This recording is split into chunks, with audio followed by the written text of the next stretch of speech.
Le plus vieil objet fabriqué par des mains humaines qui existe encore en dehors de l'atmosphère n'est ni une station, ni une sonde, ni un télescope. C'est une sphère d'aluminium de la taille d'un pamplemousse, 16 cm et demi de diamètre, 1,5 kg muette depuis 1964, et elle passe au-dessus de vous plusieurs fois par jour. Elle s'appelle Vanguard 1, elle a été lancée le 17 mars 1958 depuis Cap Canaveral et elle est toujours là-haut.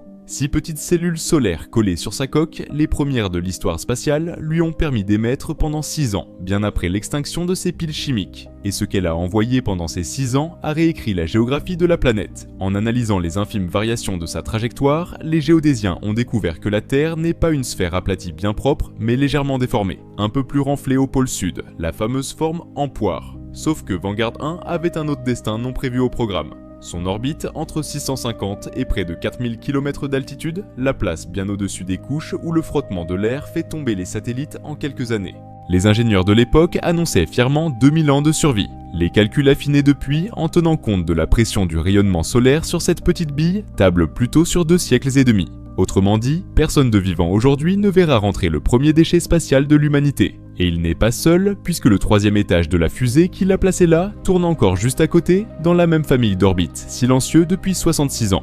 2e pièce du musée orbital, Telstar 1, et c'est peut-être la plus cruelle. Lancé le 10 juillet 1962, ce satellite sphérique de 80 cm a fait basculer le XXe siècle en relayant la première image de télévision vive entre l'Amérique et l'Europe. Un drapeau américain filmé dans le Maine, reçu à Pleumeur-Bodou en Bretagne quelques jours après le décollage. Mais attendez, la veille de ce lancement, le 9 juillet 1962, les États-Unis avaient fait exploser une bombe thermonucléaire de 1,4 mégatonnes à 400 km au-dessus du Pacifique. C'était le test Starfish Prime, et il a injecté dans les ceintures de radiation terrestre une population d'électrons de haute énergie qui a survécu des mois. Telstar 1 traversait cette zone plusieurs fois par jour. Ces transistors, minuscules et non blindés, ont commencé à griller un par un. Il est tombé en panne en novembre 1962, a été ressuscité par une manœuvre de commande en janvier 1963, puis s'est éteint définitivement le 21 février 1963. 7 mois de vie, une révolution culturelle mondiale et une orbite qui le maintient encore aujourd'hui à plusieurs milliers de kilomètres au-dessus de nos têtes, cadavre d'un objet tué par une bombe lancée par ses propres constructeurs.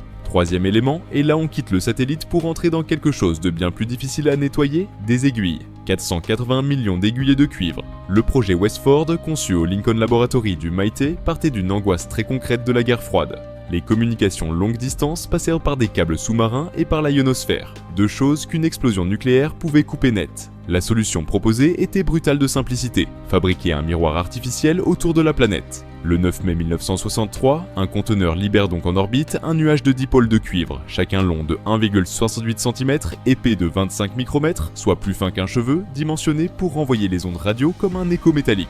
La ceinture a fonctionné, les astronomes, eux, ont hurlé, et cette colère a débouché sur les premières règles de consultation internationale avant de modifier l'environnement spatial. La plupart des aiguilles sont retombées, comme prévu, en quelques années. Mais certaines ne se sont jamais dispersées. Elles sont restées collées en paquets, agglutinées par le froid et le manque de gravité au moment du déploiement. Et ces amas sont encore catalogués aujourd'hui par les radars de surveillance. 60 ans plus tard, on suit toujours des grumeaux d'aiguilles conçus pour un plan de secours nucléaire qui n'a jamais servi. 4e objet, un réacteur nucléaire. Pas un générateur thermoélectrique de sonde lointaine, un vrai réacteur à fission avec de l'uranium-235 dedans. SnapDISA a été lancé le 3 avril 1965 sur une orbite d'environ 1300 km et il a produit plus de 500 watts d'électricité pendant 43 jours avant qu'un régulateur de tension défaillant, situé sur l'étage porteur, ne provoque son arrêt automatique. Trop haut pour retomber, il a été laissé là, réacteur froid, combustible intact avec une durée de vie orbitale estimée en milliers d'années. Voilà pourquoi on le surveille. En novembre 1969, sans explication définitive, l'engin a commencé à se désagréger et à semer autour de lui une cinquantaine de fragments détectables.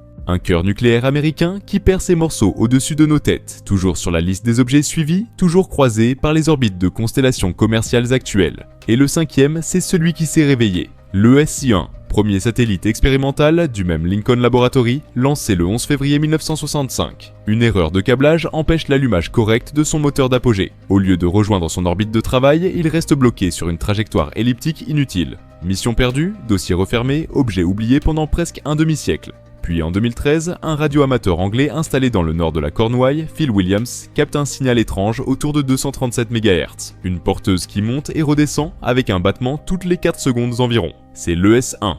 Ces batteries se sont court-circuitées depuis des décennies, mais ces cellules solaires alimentent encore directement l'émetteur. Alors chaque fois que l'engin, en rotation lente sur lui-même, présente ses panneaux au soleil, il crie dans le vide, puis se tait, puis crie encore. Un satellite mort de naissance qui émet toujours 50 ans plus tard, sans personne pour l'écouter. Aujourd'hui, les réseaux de surveillance suivent plusieurs dizaines de milliers d'objets de plus de 10 cm, et l'Agence spatiale européenne estime à plus d'1 million le nombre de débris de plus d'1 centimètre, chacun capable, à 8 km par seconde, de perforer une paroi habitée comme une balle de fusil. Et parmi tout ce fatras qui grossit chaque année, 5 objets continuent leur ronde depuis les années 50 et 60. Une bille d'aluminium qui a redessiné la forme de la Terre, un satellite de télévision tué par une bombe H, des grumeaux d'aiguilles de cuivre, un réacteur nucléaire qui s'effrite et un mort qui...